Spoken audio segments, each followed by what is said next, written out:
आपली ही उत्सुकता असेल की यातल्या कलाकारांशी संवाद साधूया, यातल्या कलाकारांना मालिकेबद्दल विचारूया. त्यासाठीच मी मंचावर आमंत्रित करते या मालिकेमध्ये गौरी ही भूमिका साकारणारी शिवानी सोनारेला.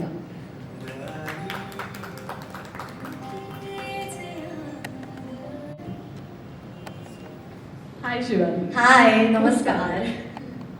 खूप छान दिसतेस थँक्यू सो मच. आणि प्रोमो मध्ये सुद्धा सुंदर दिसत होती. म्हणजे मालिकेमध्ये सुद्धा दिसणारच आहेस, आम्हाला रोज पाहायला मिळणार आहेस. जेव्हा तुला पहिल्यांदा मालिकेबाबत विचारणा झाली की अशी अशी मालिका आहे आणि तुला लीड रोल मुख्य भूमिकेत असायचं आहे, मग त्याबरोबर साथीला सुबोध सर असणार आहेत, AI तंत्रज्ञानाचा वापर आहे, हे सगळं सगळं एवढं भारी आहे ना अनुभवायला. तू आता ते अनुभवतेस. हो. कसं होतं, काय होतं, सुरुवात कशी होती? खरं तर असं एक एक पायरी असं कळत गेलं मला. पहिले मला अजय सरांनी भेटायला बोलवलं आणि पहिले गोष्ट सांगितली मालिकेची की काय गोष्ट असणार आहे आणि गोष्टच खरंच खूप इंटरेस्टिंग होती. त्याच्यानंतर ते मला म्हटले की तुझ्यासोबत एक सुपरस्टार असणार आहे. म्हणलं ओके ठीक आहे. मग मी त्याच्यातच अडकले होते की नक्की कोण असेल. तोपर्यंत त्यांनी मला सांगितलं की शिवानी सुबोध भावे असणार आहे तुझ्यासोबत. मी म्हणलं हां ओके. कारण खरंच कळत नव्हतं की काय रिॲक्ट व्हायचंय.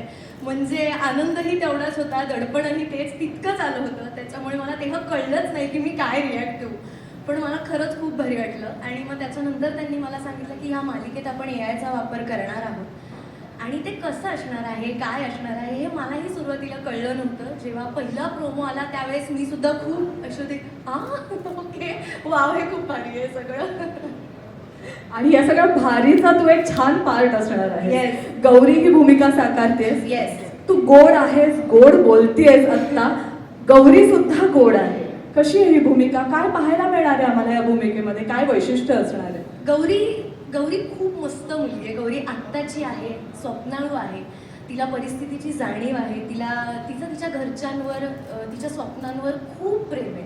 तिचं शिक्षणावर खूप प्रेम आहे, पण परिस्थितीमुळे तिला आता तिचं शिक्षण थांबवावं लागलं आहे आणि त्याच्यामुळे ती आता कष्ट करते आहे. कॉलेजच्या कॅन्टीनमध्ये जॉब तिला मिळाला आहे आणि त्याच कॉलेजमध्ये अभिमन्यू सर आहेत आणि तिची सध्या ती धडपड चालू आहे की आपला जॉब टिकला पाहिजे, आपल्या हातून काही चूक नाही व्हायला पाहिजे आणि त्याच्यासाठीच ती प्रयत्न करते आहे. आणि हे करता करता पैसे साठवून तिला पुन्हा त्या कॉलेजमध्ये ॲडमिशन घ्यायचं आहे आणि आपलं शिक्षण पूर्ण करायचं आहे.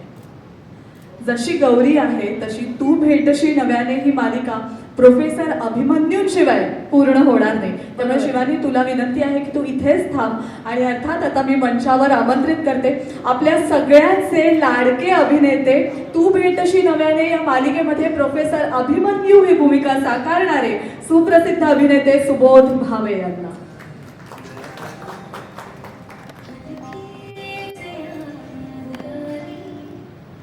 नमस्कार सर, स्वागत आहे सर. छानच प्रोमो आहे आणि खूप उत्सुकता आहे. मात्र सोनी मराठी वाहिनी बरोबर तुमचं नातं हे फार जुनं आहे. म्हणजे जेव्हापासून वाहिनी सुरू झाली तेव्हापासून तुमचं एक छान असोसिएशन आहे आणि त्यामध्ये आता हा आगळा वेगळा एक वेगळी मालिका किंवा शो आम्हाला पाहायला मिळणार आहे. काय सांगाल सोनी मराठीबद्दल, त्या नात्याबद्दल आणि या मालिकेबद्दल? सोनी, सगळ्यात पहिल्यांदा उपस्थित सर्व पत्रकार बंधू भगिनींचं मनापासून स्वागत. खूप छान वाटतंय. खूप जुनं असोसिएशन नाही आहे खरं तर. सोनी मराठी बरोबर कायम तक्रार होती की त्यांनी मला कधी सिरियलमध्ये काम नाही केलं. म्हणजे माझ्याबरोबर एक त्यांनी कथाबाह्य मालिका केली, जय जय महाराष्ट्र माझं, जी अतिशय लोकांपर्यंत उत्तम पद्धतीने त्यांनी पोहोचवली. त्याबद्दल मी त्यांना डेफिनेटली आभार मानेन त्यांचे. कारण एक लोककलांवरती आधारित असलेली अशी ती मालिका होती आणि या निमित्ताने मला खूप जवळनं महाराष्ट्राच्या लोककला अनुभवत्या बघता आल्या. पण मालिकांमध्ये कधी संधी नाही दिली तर मी काय वाट बघायचो की कधीतरी मला भालवंदर सर फोन करतील, कधीतरी मला स्वाद फोन करेल. पण खूप वर्षांपासून ते आमचं नातं आहे, मैत्रीचं. त्यामुळे कधीतरी हक्काने सांगेल की सोबत तुला काम करायचं. मला कॅमिओ वगैरे करायचा नव्हता, मला एक प्रमुख भूमिका करायची होती. आणि गेले काही दिवसांपूर्वी अजयचा फोन आला आणि आम्ही भेटलो. त्यांनी गोष्ट सांगितली. गोष्ट सांगितल्यानंतर अशा पद्धतीने आपण या तंत्रज्ञानाचा वापर करतोय तेही सांगितलं. VFX असं म्हटलं असतं तर कदाचित मी त्याला नाही म्हटलं असतं, पण AI म्हटल्यानंतर मी म्हटलं की अरे हे काहीतरी वेगळंच दिसत आहे. म्हणजे नाही म्हटलं असतं म्हणजे गंमत म्हणून, कारण गोष्ट खरंच खूप इंटरेस्टिंग आहे.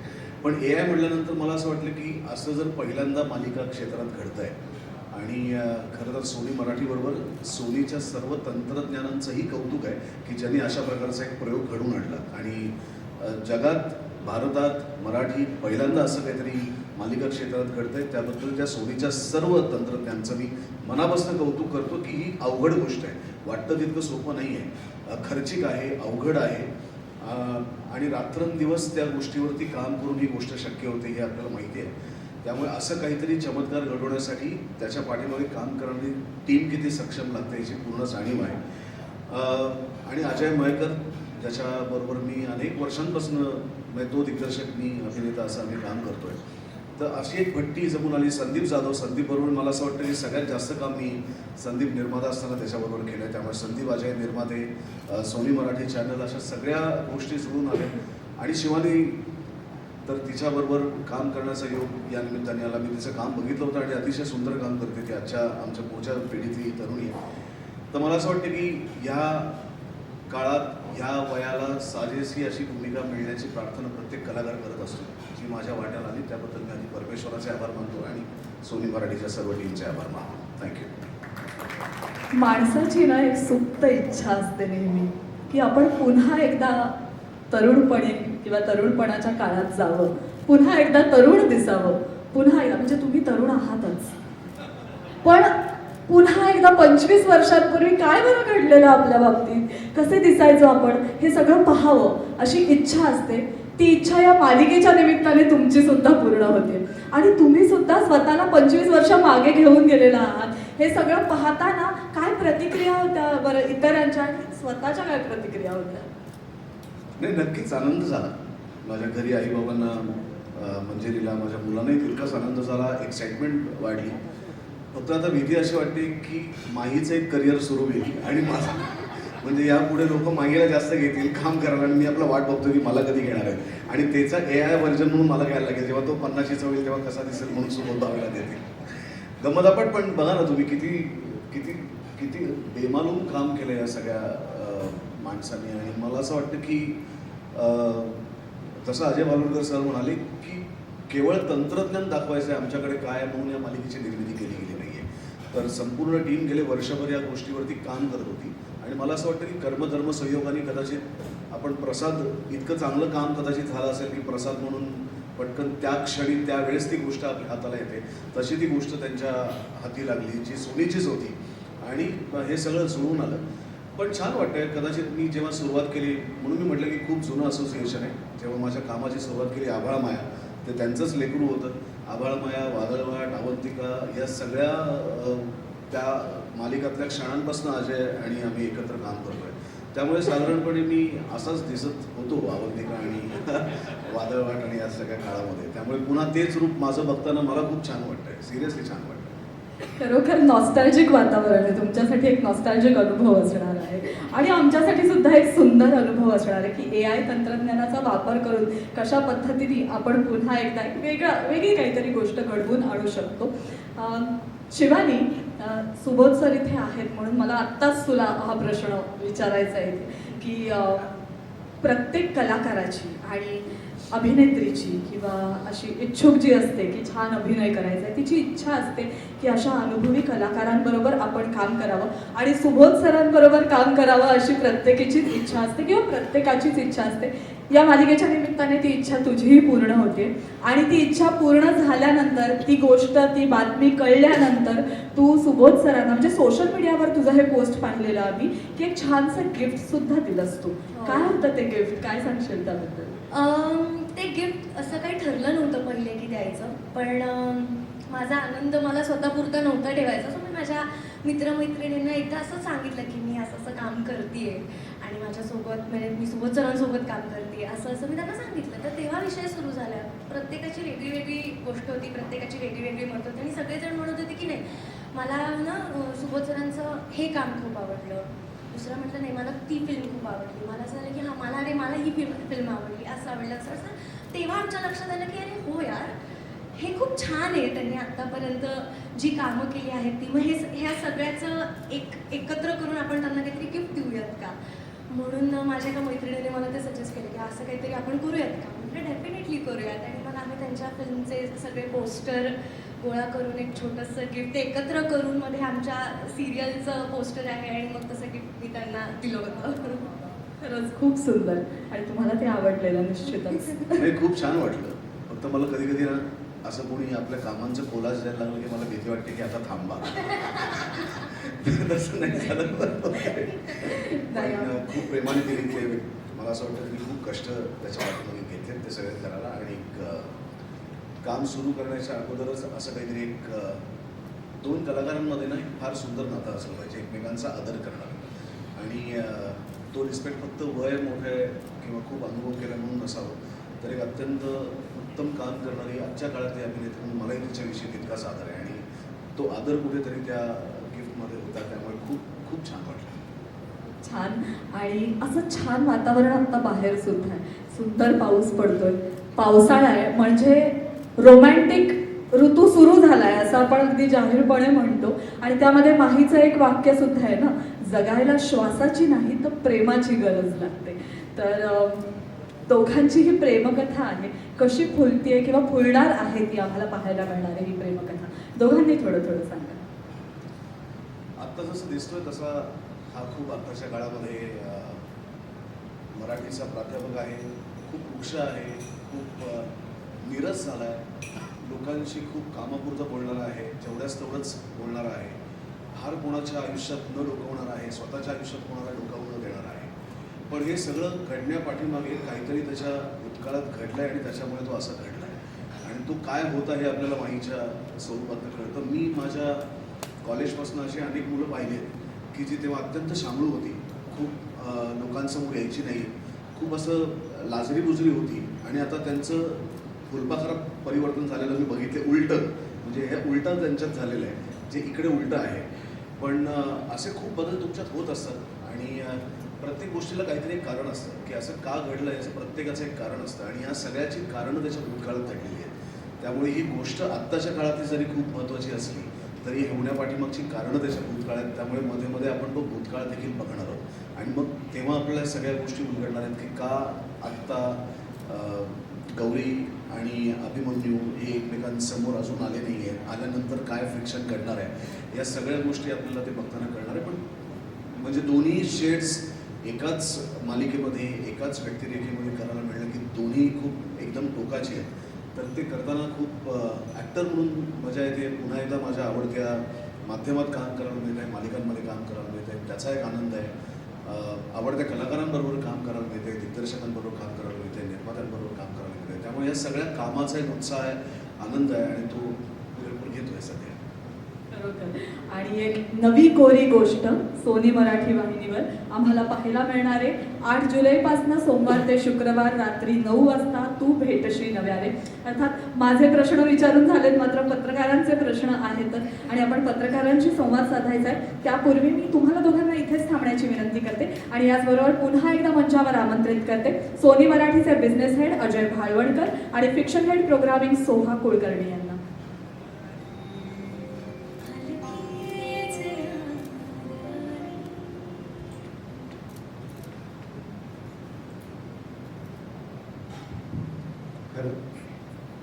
नमस्कार, कल्पेश राज कुबल, महाराष्ट्र टाइम्स. सुबोध, तुझ्यासाठी प्रश्न आहे.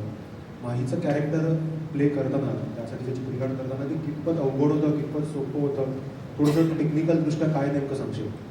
मला असं वाटतं हा प्रश्न भागवणकर सर खूप चांगल्या पद्धतीने सांगते, टेक्निकल असल्यामुळे. जसं म्हटलंय AI मध्ये आपण त्याला रिएजिंग टेक्नॉलॉजी म्हणतात. रिएजिंग टेक्नॉलॉजीमध्ये त्याचंच तुम्हाला ॲक्च्युली ते अशा प्रकारचं जे स्लायडर असल्यासारखं असतं की मला 25 वर्षाचं करायचं आहे, 18 वर्षाचं करायचं आहे, 16 वर्षाचं करायचं आहे, असं त्या प्रकारे ते होतं. आमचं सोनी रिसर्च सेंटर बँगलोरमध्ये आहे, जे जगभरातल्या गोष्टी करत असतं. आणि त्यांच्या आणि गमतीची गोष्ट म्हणजे किंवा योगायोग म्हणा, तिथे एक मराठीच मुलगा म्हणजे इज अ डॉक्टर, AI तंत्रज्ञानातला जो डॉक्टर आहे, पंकज वासनिक म्हणून महाराष्ट्रातला विदर्भातला एक मुलगा माणूस आहे, जो ह्याचा पूर्ण तो हेड आहे. त्याला तो त्याच्या सेंटरमध्ये ह्या गोष्टी सगळ्या घडतात. त्यामुळे त्याच्यामध्ये की बाबा तुमचे ओठ कसे हलतील, डोळे कसे होतील याचं सगळं मॅपिंग करून त्याचं एक प्रणाली बनली जाते. इट्स नॉट अ सॉफ्टवेअर, एक प्रणाली आहे, अल्गोरिदम. त्या अल्गोरिदममधनं ते गोष्टी घडतात. टेक्निकली ह्या गोष्टी खरं तर थोडक्याच लेवलला अजूनही आम्हाला सुद्धा सांगता येतील. एक्सप्लेन करणं अवघड आहे. It's an algorithm. AI basically दोन प्रकारचे असतात. एक तुम्ही म्हणतात ते चॅट GPT, जे ट्रेडिशनल AI मानलं जातं. चॅट GPT हे ट्रेडिशनल AI झालं. आणि दुसरं जे असतं ते रिजनरेटिव्ह AI, म्हणजे AI जे स्वतःसाठी विचार करतं, म्हणजे ही प्रणाली स्वतःसाठी विचार करते, स्वतःचे निर्णय घेते, आणि ते निर्णय घेण्यासाठी ते जी प्रणाली निर्माण करतात त्याची एक आखणी करायची असते. आणि ती खूपच कठीण आहे. हे शक्य होतं आहे कारण का सोनी ही बेसिकली टेक्नॉलॉजी ड्रिव्हन कंपनी आहे आणि आमची स्वतःची ती संस्था असल्यामुळे ते शक्य झालं नाही. अदरवाईज कुठल्याही सिनेमासाठी किंवा मराठी चित्रपटासाठी असेल किंवा मराठी सिरियलसाठी हे करणं खूपच अवघड आहे. सो जसं सरांनी उल्लेख केला की रिएजिंगचा वापर त्या टर्मला वापरला होता, जसं आपण 25शीतलं आपण माही बघितलं आहे, पण आता 40शीतली गौरी म्हणा किंवा ती एजिंग होणार आहे का, किंवा नवीन कॅरेक्टर आहे की तिलाच आपण पुढे करणार आहोत? आयडिया इंटरेस्टिंग आहे, पण अशी ती गोष्ट नाही आहे. तुम्ही 8 तारखेला जेव्हा बघाल तेव्हा तुम्हाला ते सगळं जे तुमच्या डोक्यातली जी सगळी क्युरिओसिटी आहे ती उलगडेल. थँक्यू.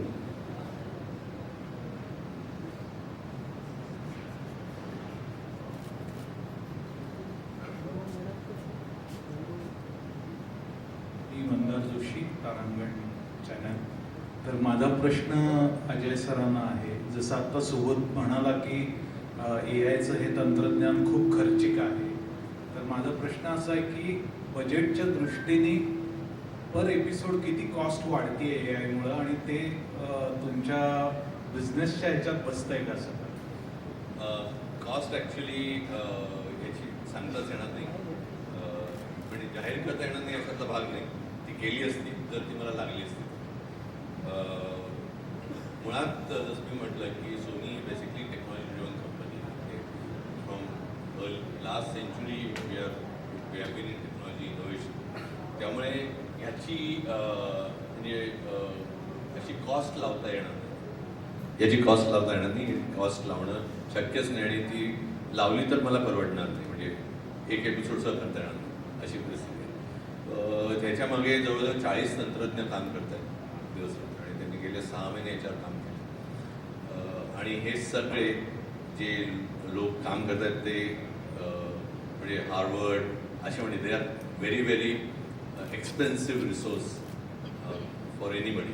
ते काही म्हणजे जस्ट स्मॉलर टेक्निशियन्स नाही. आणि हे तंत्रज्ञान आता घडतं आहे.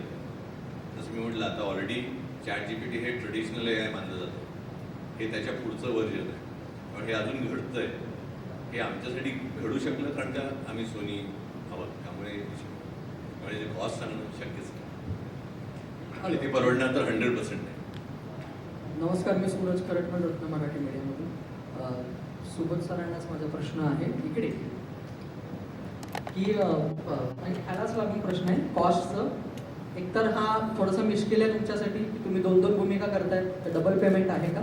आणि दुसरं असं की मी एक कमेंट अशी वाचली की आता सुबोध भावे काय यंग कलाकारांच्या पोटावर पाय देणार का, आणि त्यांचंही पेमेंट तेच खाणार का? सो याच्यावर तुमचं काय म्हणणं? पहिली गोष्ट, तुम्ही सुरुवातीला टायटल बघितलं असेल 1999, तर 1999च्या हिशोबाने त्या कॅरेक्टरला पेमेंट झालं तर मला फक्त 50 रुपये पर डे मिळतात.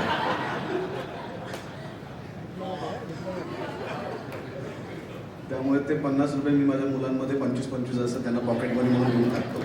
आणि आत्ताच्या काळातल्या जे 2024 मधल्या मला मिळतात ते खरं तर मी माझ्यासाठी वापरतोय. नमस्कार, सुबोध, निलिमा. मला आता गौरीची भूमिका पाहून मला माझ्या कॉलेजचे दिवस आठवले, जेव्हा त्या पुण्यात सिम्बॉयसिस्टचा सुबोध भावे प्रचंड फेमस होता. आणि आता तू तेव्हा पासआउट झाला होतास, पण हा ना सिम्बॉयसिसचा सिनियर आहे, आणि तू आय थिंक तेव्हा मालिकांमध्ये यायला लागला होतास. पण हेच वादळ आणि हेच वलय मी तेव्हा अनुभवलंय. हे मला सगळ्यांना आता सांगायचं आहे की ही सुबोधची क्रेज होती त्या काळात, अमेझिंग क्रेज होती. तर सुबोध तूच आता त्या आठवणी पुन्हा जागव आणि आम्हाला कॉलेजातली एखादी छानशी आठवण प्लीज शेअर कर. सिम्बॉयसिसचे दिवस खरोखर मंतरलेले होते. मंतरलेले अशासाठी एकतर सिम्बॉयसिससारखं फार सुंदर महाविद्यालय, जे खऱ्या अर्थाने कॉस्मोपॉलिटन महाविद्यालय पुण्यातलं होतं. खूप कमी मराठी मुलं तिकडे असायची आणि महाराष्ट्राच्या बाहेरची आणि इनफॅक्ट भारताच्या बाहेरची म्हणजे आफ्रिका आणि अशा देशांमधली, आशियामधली, इराण, इराकमधली सुद्धा अनेक मुलं आमच्या कॉलेजमध्ये असायची. अशा एका कॉस्मोपॉलिटन कॉलेजमध्ये मी 5 वर्ष शिकलो. आमचे मुजुमदार सर कॉलेजचे, आमचे इनामदार मॅडम, आमच्या प्राचार्य आणि आमचे सगळे स्टाफ आणि इतर शिक्षकेतर कर्मचारी यांनी अफाट प्रेम केलं. एकतर नाटक या विषयाचा ध्यास त्या कॉलेजमध्ये लागला. नाटकाची आवड निर्माण झाली, अभिनयाची आवड निर्माण झाली. पुरुषोत्तममध्ये खऱ्या अर्थाने नाटकाचं प्रशिक्षण झालं असं मी मानतो. आणि कॉलेजमध्ये आमच्याकडे ज्याला आपण म्हणतो की हिरवळ होती. खूप सुंदर सुंदर मुलं मुली दोन्ही आमच्या कॉलेजमध्ये होत्या. पण मी कॉलेजमध्ये फक्त नाटकासाठी जात होतो. एक तर माझं तेव्हा अफेअर झालं होतं, मंजिरी तेव्हा कॅनडामध्ये होती. पण तू म्हणलीस तसं पुरुषोत्तमच्या निमित्ताने इतर अनेक कॉलेजमधल्या हिरवळींशी माझं नातं आलं आणि त्यांनी लपून छपून नव्हेनं कधी मला चॉकलेट दे, कधी कॅडबरी दे, कधी अजून काहीतरी गिफ्ट दे, असं खूप चालू होतं. त्यांना असं वाटायचं की कदाचित मी एक खोटं एक निर्माण केलेलं आहे की माझं अफेअर आहे, की मला कोणाच्या प्रेमात पडायचं नाही वगैरे वगैरे वगैरे. कारण मंजिरीला कोणीच पाहिलं नव्हतं. मी जेव्हा नाटक करायला लागलो त्याच्या आधीच मंजिरी कॅनडाला गेली होती, त्यामुळे तिला कोणी पाहिलं नव्हतं. त्यामुळे लोकांना असं वाटायचं की मी खूप खोटं बोलतो आहे, मला अजिबात रिलेशनशिपमध्ये इंटरेस्ट नाही वगैरे वगैरे. पण कॉलेजमध्ये 5 वर्षांनी मनसोक्त नाटक एन्जॉय केलं. नाटकाच्या निमित्ताने माझ्या सगळ्या मित्रांचं काम बघता आलं, जे आज इंडस्ट्रीमध्ये प्रत्येकाचं स्वतःचं नाव आहे आणि त्यांचं काम बघून बघूनच मला असं वाटतं माझा इथपर्यंतचा प्रवास आला. त्यामुळे तू आठवण काढलीस ही फार हृदय क्षणांची आहे. आम्हाला त्या बाईला भेटल्यासारखं वाटलं. थँक्यू.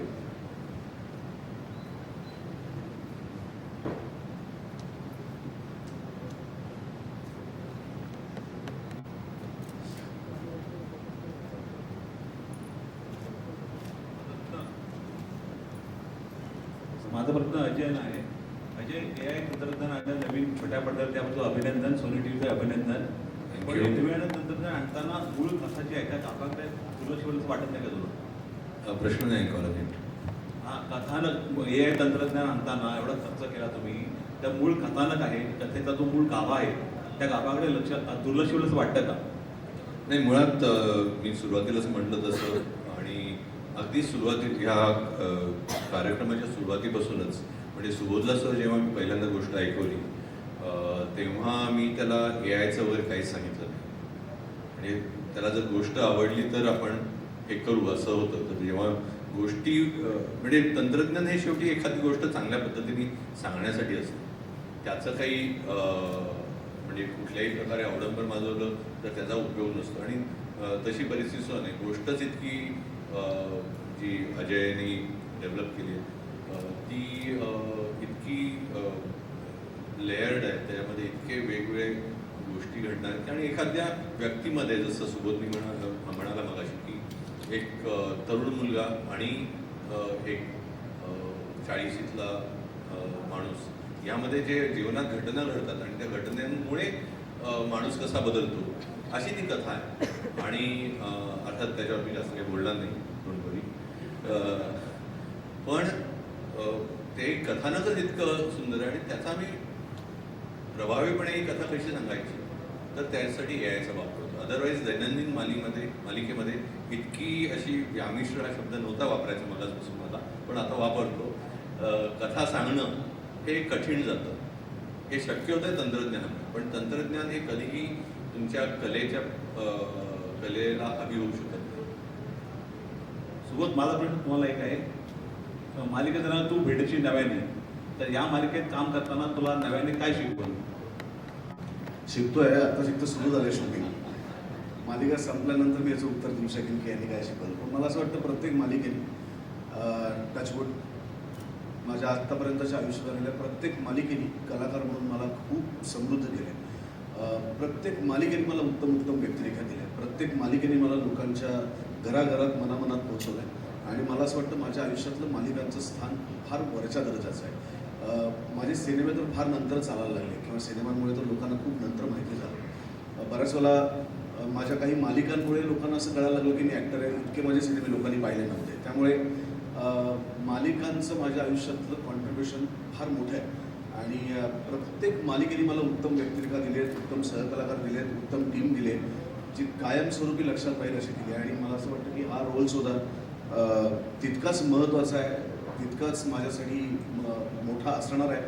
कारण ज्या पद्धतीने अजय आणि अजयची टीम ती गोष्ट लिहिते आहे, ती व्यक्तिरेखा लिहिते आहे, त्याच्यातले छोटे छोटे बारकावे काढते आहे. मला असं वाटतं की खूप दिवसानंतर ज्याला म्हणतात एक अभिनेत्याची भूक असते की चांगल्या कलाकारांबरोबर चांगल्या संगीतात काम करणं, तर ती भूक या निमित्ताने माझी पूर्ण होते. नमस्कार, मी नितीन मोरे, लेट्सअप मराठीमधून. मला शिवानीला प्रश्न विचारायचा आहे. शिवानी आत्ताच सुबोधदादांनी त्याच्या कॉलेजमधील खूप चांगल्या चांगल्या आठवणी सांगितल्या. तो फक्त कॉलेजला नाटकासाठीच जायचा हे सुद्धा त्यांनी चांगल्यापणे सांगितलं. मला तुला विचारायला आवडेल की मालिकेचा प्रोमो शूट होत असताना तुला तुझ्या कॉलेजमध्ये तू केलेला दंगा किंवा तुझा असा कोणता किस्सा आहे का जो आज देखत शिवानीसोबत आत्तापर्यंत आहे, कॉलेजमधला एखादा किस्सा? माझे पण कॉलेजचे दिवस सरांपेक्षा काही वेगळे नव्हते, कारण मी सुद्धा कॉलेजमध्ये फक्त नाटक करायलाच जायचे. आणि 10वीत असल्यापासून माझं हे ठरलेलं होतं की मला कलामंडळ जॉईन करायचंच आहे ॲट एनी कॉस्ट. मी कुठल्याही कॉलेजला गेले असते तरी मी कलामंडळ जॉईन केलं असतं. माझ्या कॉलेजने मला एक खूप मोठी गोष्ट दिली आहे, ती म्हणजे मी आज ह्या क्षेत्रात आहे ते माझ्या कॉलेजमुळे. कारण शाळेत असताना मी डान्स जास्त करायचे, पण कलामंडळात गेल्यानंतर माझ्या ही गोष्ट लक्षात आली होती की आपल्याला अभिनय करायलाही फार आवडतं आहे, आपल्याला ह्या क्षेत्रात काम करायला आवडतं आहे, आपण आपलं मन इथे रमतं आहे आणि ह्याचा कधीच कंटाळा येत नाही आहे. सो तिथनं मी या गोष्टीला जास्त सिरियसली घ्यायला सुरुवात केली आणि म्हणून मी आज या क्षेत्रात आहे. सो माझ्या कॉलेजमध्ये मी लेक्चर्स बंक केलेत का? गेलेच नाही आहे लेक्चर्सना, बसलेच नाही आहे कुठल्याच लेक्चरला, फक्त परीक्षेसाठी मी गेली आहे कॉलेजमध्ये. अदरवाईज मी पूर्ण वेळ नाटक, पुरुषोत्तम विरोधी हेच केलं आहे.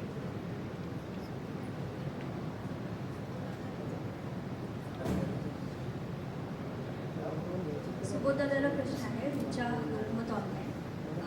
आत्ता जसं तू आधीच्या मालिकांचा उल्लेख केलास, तर सध्याच्या काळातला तुझ्या मालिका पाहिल्या, तुला पाहते जी आली होती, एक मर्यादित एपिसोडची मालिका होती, तर ही सुद्धा तशीच असणार आहे का? कारण तुझं व्यस्त शेड्यूल आणि मालिकेत काम करणं, तर किती मोठी मालिका आहे की मर्यादित एपिसोड?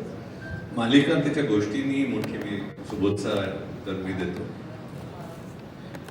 मालिका ही त्या गोष्टीमुळे मोठी आहे. मालिका ही त्याच्या एकंदर जो स्कोप आहे किंवा त्याचा जो कॅनव्हास आहे तो असा महाप्रचंड असा तो कॅनव्हास आहे. सोनी मराठीवर आम्ही नेहमीच एक गोष्ट ठरली की गोष्ट जर संपत असेल, जिथे गोष्ट संपते तिथे आम्ही शो थांबवतो. आम्ही 5-5 वर्ष 6-6 वर्ष अशा आम्ही गोष्टी चालवलेल्या नाही. त्यानुसार ह्या मालिकेचं सुद्धा एक ठराविक भाग आमच्या मनात आहे. वर्षभर तर मिनिमम आम्ही विचार करतो आणि त्यात जर आम्हाला गोष्ट सांगता आली प्रभावीपणे तर तेवढी आम्ही चालतो असं.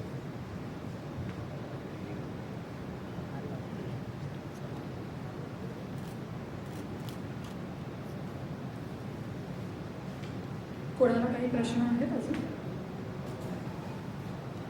नमस्कार, मला सुबोधदादाला एक प्रश्न विचारायचा आहे की 1999च्या किंवा 90च्या याच्यावरची सगळी ती आठवण आहे आणि आज जो हा कार्यक्रम करत आहे, इथे पूर्वी ज्वेल ऑफ इंडिया नावाचं एक हॉटेल होतं जिथे सचिन तेंडुलकरचं लग्न झालं होतं आणि 90चा जेव्हा विषय निघतो तेव्हा सचिन आणि त्या सगळ्या आठवणी येतातच. तर त्याबद्दलची काही तू आठवण सांगू शकशील का सचिन तेंडुलकर बरोबरची? ते खूप मोठे खेळाडू आहेत, त्यामुळे त्यांच्याबरोबरची माझी आठवण नाही आहे. पण आता कदाचित ती मासिकं सुद्धा शाळेतली मुलं वाचतात की नाही मला माहीत नाही, ती आहेत की नाही हेही मला माहिती नाही आहे. पण किशोर आणि चांदोबा नावाची 2 मासिकं निघायची आपल्या लहानपणी, तर त्याच्यातल्या किशोरमध्ये सचिनचा उल्लेख पहिल्यांदा झालेला माझ्या स्मरणात आहे जेव्हा आम्ही शाळेत होतो. आणि सचिन तेंडुलकर नावाचा एक उदयोन्मुख खेळाडू आहे जो तेव्हा आय थिंक 16-17 वर्षाचा होता आणि पाकिस्तानची टूर झाली होती आणि त्या पाकिस्तानच्या टूरमध्ये त्यांनी सेंचुरी मारली होती का कोणातरी सिक्सर मारली होती अशी काहीतरी, अब्दुल कादिरला सिक्सर मारली होती सांगून. आणि तो त्याचा उल्लेख किशोर मासिकात होता की भारताचं नाव मोठं करणारा हा एक तरुण, जर 17 वर्षाचा असेल तर आम्ही आय थिंक 8वी-9वीमध्ये होतो, त्यामुळे तेव्हा वाचलेली सचिनची पहिली बातमी माझ्या अजून लक्षात आहे.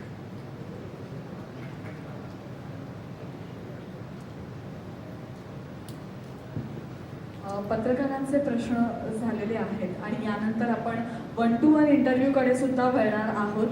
त्यापूर्वी एक छानसा ग्रुप फोटो घेऊया आणि ग्रुप फोटोसाठी मी मंचावर आमंत्रित करते या मालिकेचे निर्माते आणि दिग्दर्शक अजय मयेकर आणि मालिकेचे सहनिर्माते संदीप जाधव यांना.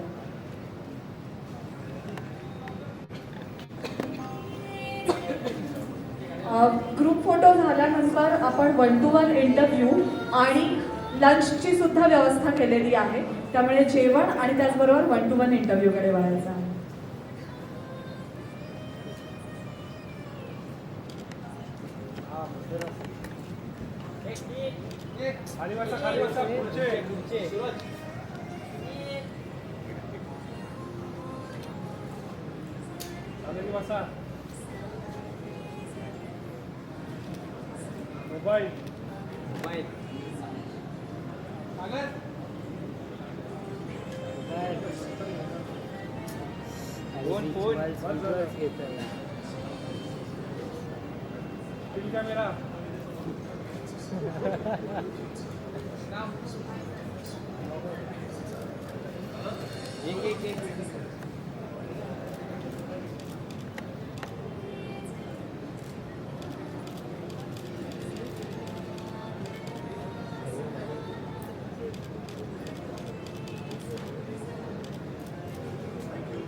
धन्यवाद तुम्हा सगळ्यांना पुन्हा एकदा wish you all the best. आणि तुम्ही सगळेजण इथे